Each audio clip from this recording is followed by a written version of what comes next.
Five signs na yumayaman ka na ng tahimik. Una is hindi ka nagyayabang sa social media.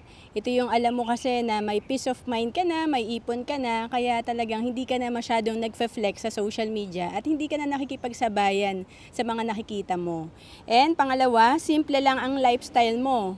Ito yung kahit na kaya mo namang bumili, hindi ka bumibili kasi gusto mo minimalist lifestyle ka lang.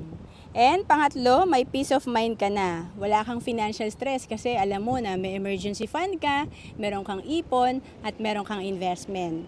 And pang-apat, nag-i-invest ka kahit sa maliit lang na halaga. Importante kasi, simulan natin ang pag-iipon at pag-i-invest at maging consistent tayo. Pag nagawa natin ito ng tuloy-tuloy, lalaki din itong ating ipon at investment. And pang-lima, ini-improve mo ang kaalaman mo at skills. Kasi ito yung importante, nag-i-invest tayo sa sarili natin, ina-upgrade natin yung skill natin. Kasi mas marami tayong alam at kayang gawin, mas mataas yung opportunity natin na kumita.